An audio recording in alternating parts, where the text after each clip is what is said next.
muitas vezes por comportamento ameaçador e exposição indecente, tudo em nome de Jeová. As aparências enganam. Era tão perigoso quanto o coelhinho da Páscoa. Não era o açougueiro do metrô, mas quando os policiais chegaram a essa conclusão, Mayogani já estava fazendo o seu trabalho há muito tempo. Eram 11h15 quando Kaufman entrou no expresso para a Avenida Mott. Havia mais 2 passageiros no carro, uma mulher negra de meia idade vestindo em púrpura e um adolescente pálido e cheio de acne, que olhava fixamente para os grafites do teto, onde havia um que dizia "Beije meu traseiro". Kaufman estava no primeiro carro. Tinha uma viagem de 35 minutos pela frente. Fechou os olhos embalado pelo balanço ritmado do trem. Era uma viagem tediosa e ele estava cansado. Não viu quando as luzes se apagaram no segundo do carro. Não viu o rosto de Mayogani no vidro, entre os 2 carros à procura de mais carne. Na rua 14, a mulher negra desceu. Ninguém embarcou. Kaufman abriu os olhos brevemente, olhou para a plataforma vazia da rua 14 e os fechou de novo. As portas se fecharam com um zumbido. Ele pairava naquele morno lugar entre a vigília e o sono, com o adejar de sonhos nascentes envolvendo-o. Uma sensação agradável. O trem andou outra vez, chacoalhando nos túneis. Talvez no fundo da mente adormecida, Kaufman tinha registrado o fato de que as portas entre o primeiro e o segundo carro haviam sido abertas. Talvez tenha sentido o cheiro da rajada repentina do ar do túnel, registrando também o barulho mais acentuado das rochas do trem. Mas ignorou tudo isso. Talvez tivesse até mesmo ouvido o ruído da luta, quando Mayogani dormitou, o jovem de olhar perdido. Mas o som era distante, e a promessa do sono tentadora. Kaufman dormiu de novo. Por alguma razão sonhou com a cozinha da mãe. Ela estava picando nabos e sorrindo da semente. No sonho, Kaufman era muito pequeno e olhava para o rosto, radiante enquanto ela trabalhava. Corta, corta, corta. Abriu os olhos bruscamente. Sua mãe desapareceu. O carro estava vazio. O jovem havia desaparecido. Durante quanto tempo tinha dormido? Não se lembrava do trem ter parado na rua 4. Levantou-se sonolento ainda e quase caiu com um balanço mais violento do carro. Parecia ter aumentado muito a velocidade.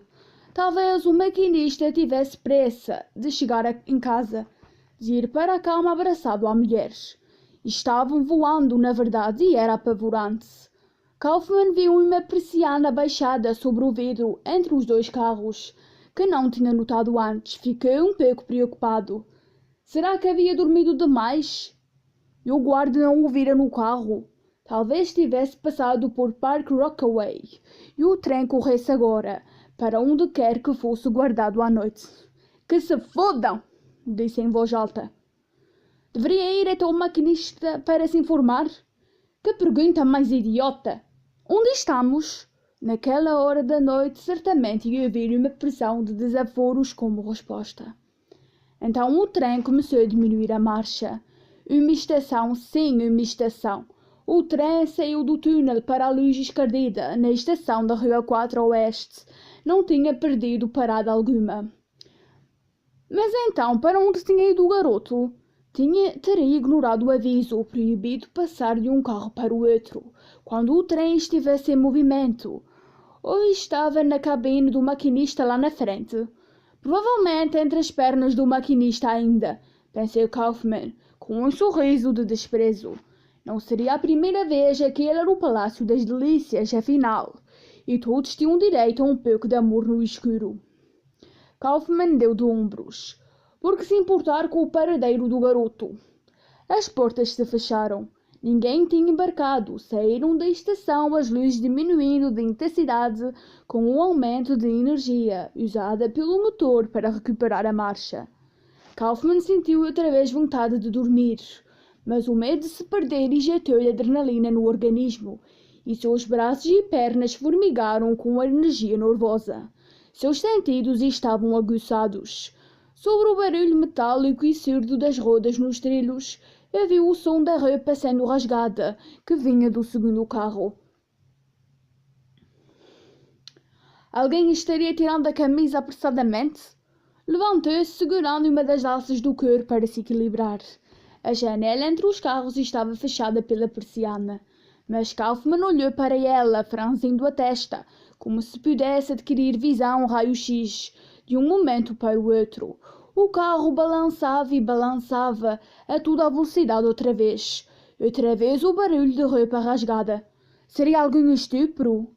Levado por leve impulso de bisbilhotice, caminhou no carro, balançando pela porta e esperando encontrar uma fresta na persiana. Com os olhos fixos nela, não notou que chapinhava em seu sangue até que escorregou. Olhou para baixo. Seu estômago viu o sangue antes que o cérebro registrasse alguma coisa. E o presunto com o pão de centeio subiu, prendendo-se na sua garganta. Sangue! Respirou várias vezes o ar viciado e desviou a vista de volta para a janela. Sua mente dizia sangue. Nada podia afastar a palavra da sua cabeça. Estavam a uns 2 metros da porta agora. Precisava ver. Havia sangue nos seus sapatos e uma trilha fina que ia até o outro carro. Mas Kaufmann precisava olhar. Era imperativo. Mais 2 passos na direção da porta. E então examinou a persiana, procurando uma fresta. Um fio puxado no pano seria suficiente. Achou um orifício minúsculo, grudou o olho nele.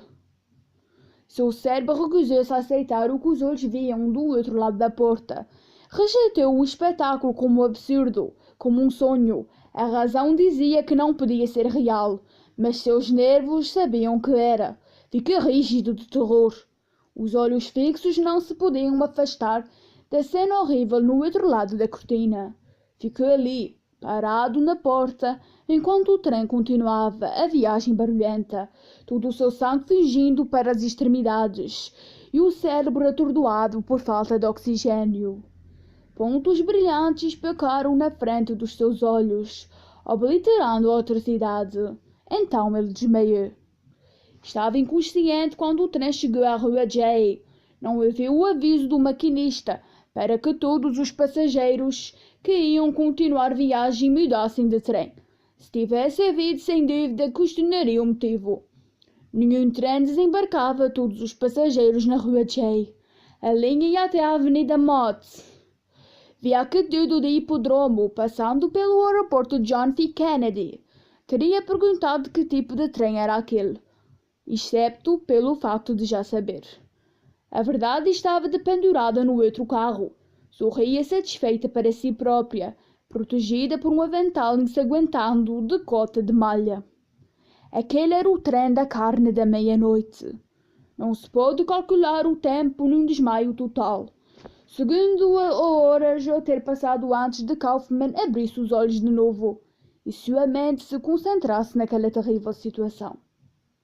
Viu-se deitado sob um dos bancos, encostado numa das paredes vibrantes do carro. Até então a sorte estava com ele, pensou.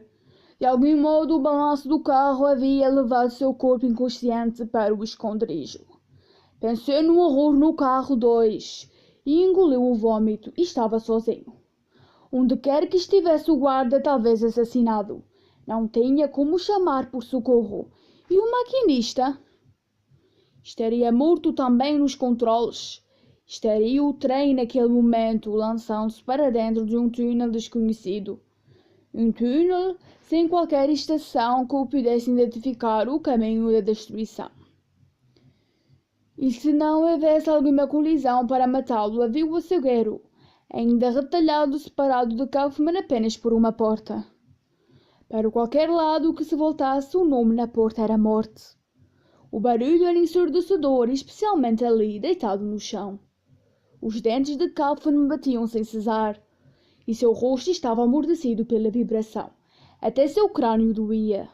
Gradualmente sentiu que as forças voltavam aos membros exaustos. Com cuidado esticou os dedos e fechou-os para provocar o refluxo de sangue. Com a volta da sensação voltou também a náusea, Continuava a ver a nojenta brutalidade no outro carro. Tinha visto fotografias de vítimas de crimes antes, é claro. Mas aquele não era um crime comum. Estava no mesmo trem que o açougueiro do metrô. O monstro que depurava as vítimas pelos pés, nas alças de couro, sem pelos e nuas. Dentro de quanto tempo o assassino iria atravessar aquela porta e exigir também o corpo de Kaufman? Tinha certeza de que, se o açougueiro não acabasse com ele, a terrível expectativa se encarregaria disso. Ouviu movimentos do outro lado da porta. O instinto dirigiu sua ação. Kaufman afundou-se mais sob o banco, o corpo transformado numa bola minúscula, o rosto pálido virado para a parede. Depois cobriu a cabeça com as mãos e fechou os olhos com força, como um garoto com medo do bicho-papão. A porta deslizou abrindo-se. Clique, swash. Uma lufada de ar veio dos trilhos, um cheiro diferente de todos que Kaufman já havia sentido. E mais frio. O ar em suas narinas era algo primitivo, hostil e indescritível. Kaufman estremeceu. A porta se fechou. Clique. O açougueiro estava perto, Kaufman sabia.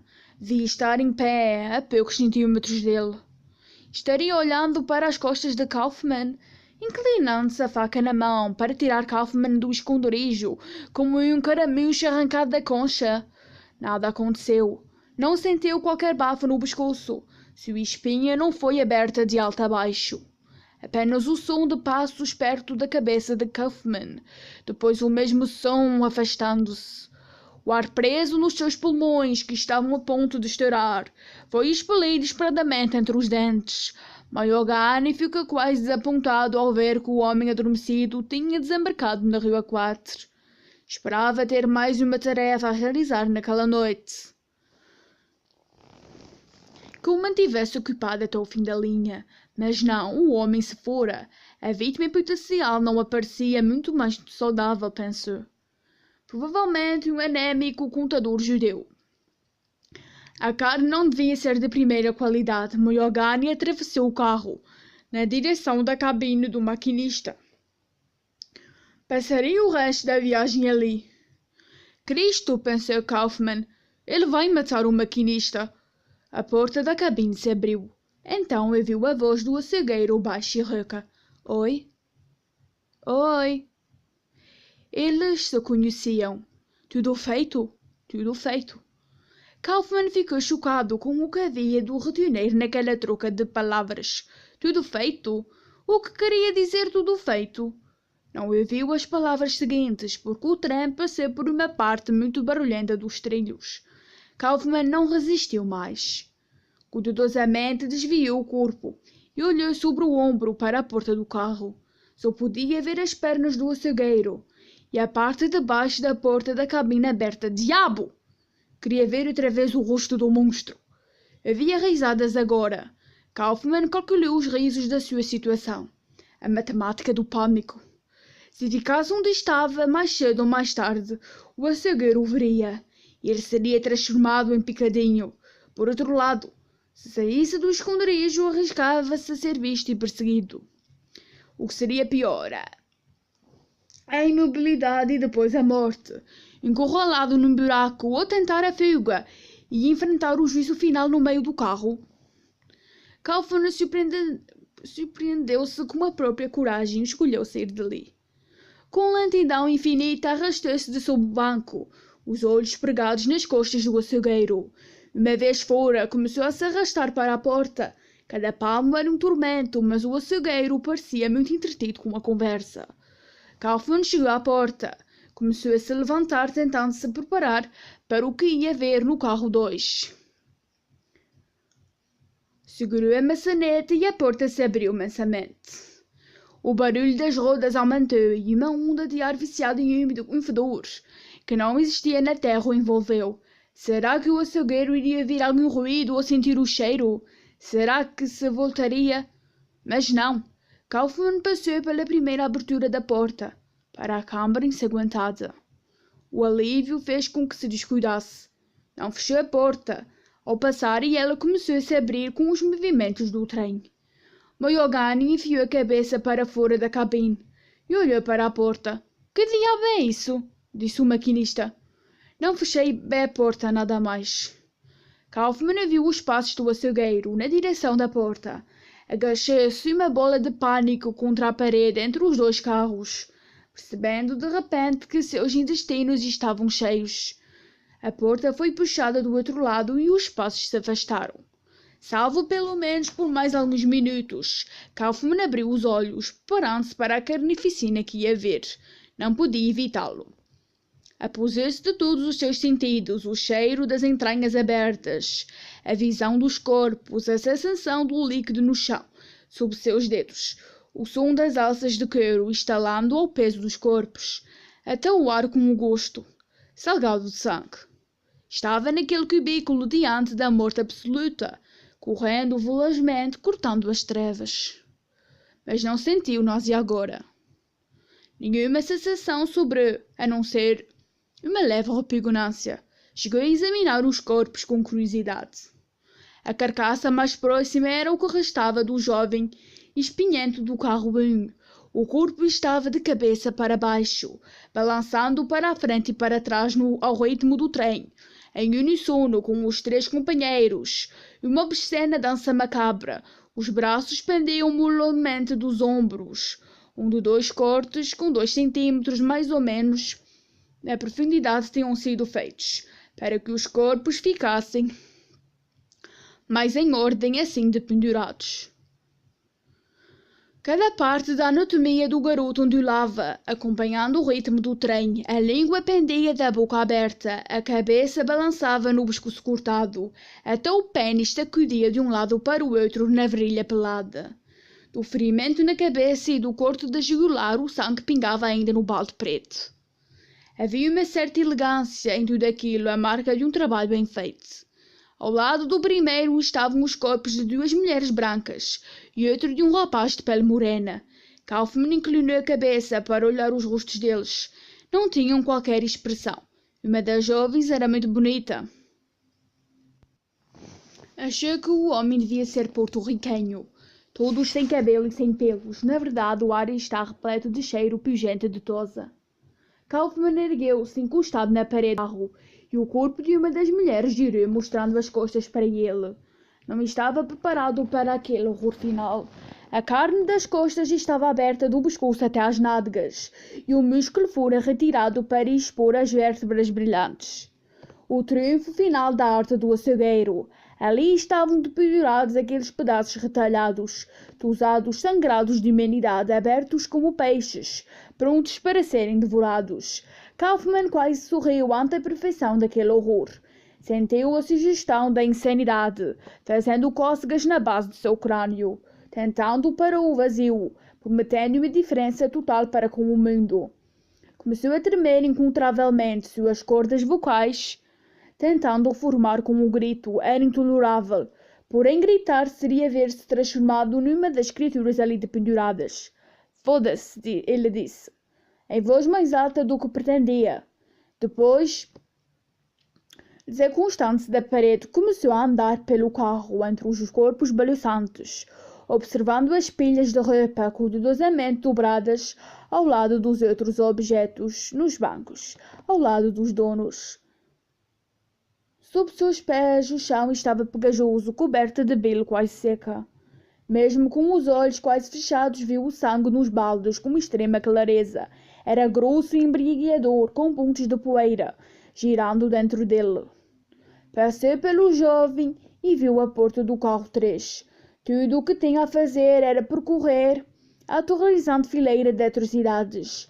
Obrigou-se a seguir em frente, tentando ignorar os horrores, concentrando-se na porta, que o levaria de volta à sanidade. Passou pela primeira mulher. Mais alguns metros, disse para si mesmo. 10 passos no máximo, menos se caminhasse confiantemente. Então as luzes se apagaram. Jesus Cristo, disse ele. O trem inclinou-se para um lado.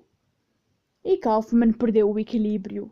Na escuridão completa procurou apoio, e os braços frenéticos abraçaram o corpo mais próximo. Antes que pudesse evitar, sentiu as mãos mergulharem na carne macia e os dedos agarrando a borda aberta do músculo das costas da mulher. morta, as pontas tocando o osso da espinha, seu rosto estava encostado na carne, sem pelos da virilha. Ele gritou, e estava gritando ainda quando as luzes se acenderam. E quando as luzes voltaram piscando, e o grito morreu na sua garganta, e viu o ruído dos passos do açougueiro, atravessando o carro em direção à porta. Largou o corpo que abraçava. Seu rosto estava sujo de sangue, a perna da mulher morta. Kaufmann o sentia como se fosse uma pintura da Guerra dos Índios. O grito havia desanuviado sua mente, e sentiu de repente uma espécie de força. Não ia haver perseguição por todo o trem, ele sabia. Não ia haver covardia, não agora. Ia haver um confronto primitivo, dois seres humanos, face a face. E não haveria truque, qualquer truque que ele não estivesse disposto a usar para derrotar o inimigo. Era uma questão de sobrevivência pura e simples. A maçaneta da porta girou. Kaufmann olhou em volta, procurando uma arma, os olhos firmes e calculadores. Viu a pilha de roupas ao lado do corpo do porto-riquenho. Havia uma faca entre os anéis de pedras falsas e cordões imitando ouro. Uma arma limpa e uma imaculada de lâmina longa. Orgulho e alegria de um homem, estendendo o braço para além do corpo jovem e musculoso. Kaufmann apanhou-a. Numa sensação agradável, segurá-la na verdade, extremamente excitante. A porta estava sendo aberta e o rosto do açougueiro apareceu. Kaufmann olhou para Mayogani através do matadouro. Não era terrivelmente assustador. Apenas outro homem cinquentão, gordo, meio calvo, rosto pesado, olhos fundos, a boca pequena para o rosto e lábios delicados. Na verdade, uma boca feminina. Mayogani não podia entender de onde tinha surgido aquele intruso, mas sabia que era outro dos seus descuidos. Outro sinal de incompetência crescente. Precisava despachar aquela criatura imperfeita imediatamente. Afinal, não deviam estar a mais de 2 ou 3 quilômetros do fim da linha. Precisava retalhar o homenzinho e depedurá-lo pelos tornozelos antes de chegar ao seu destino. Entrou no carro 2. Você estava dormindo, disse, reconhecendo Kaufmann. Eu ouvi. Kaufmann não disse nada. Deve ter saído do trem. O que é que estava tentando fazer? Queria se esconder de mim? Kaufmann continuou em silêncio. Mayogani segurou o cabo do cutelo que pendia do cinto de couro. Muito usado. Estava sujo de sangue, bem como o avental da conta de malha, o martelo e a serra. Agora, disse ele, tenho de liquidar você também. Kaufmann ergueu a faca. Parecia pequena comparada às armas do açougueiro. Foda-se, ele disse. Mayogani sorriu das pretensões da defesa do homenzinho. Não devia ter visto isto, não é para gente como você, disse ele, dando outro passo para Kaufmann. É um segredo. Oh, ele se julga um tipo inspirado por Deus, certo? Pensou Kaufmann, isso explica muita coisa. Foda-se, repetiu. O açougueiro franziu a testa. Não gostava da indiferença do homenzinho por seu trabalho, por sua reputação. Todos nós temos de morrer um dia, ele disse. Você devia estar satisfeito. Não vai ser liquidado como a maioria deles. Posso usar você para alimentar os patriarcas. A única resposta de Kaufmann foi um sorriso. Não estava mais aterrorizado com aquele monstro grosseiro e desajeitado. O açougueiro tirou o cutelo do cinto e o brandiu no ar. Um judeuzinho imundo como você, disse ele, devia agradecer por poder ser útil. Ser carne é o melhor que pode desejar. Sem nenhum aviso, o açougueiro atacou. O cutelo dividiu o ar com velocidade, mas Kaufmann recuou para longe do alcance da arma. O cutelo raspou a manga do seu paletó, cortando-a e foi-se enterrar na nádega do porto-riquenho. O impacto quase decepou a perna e o peso do corpo abriu mais atalho. A carne exposta da coxa era como carne da melhor qualidade, suculenta e apetitosa. Continua.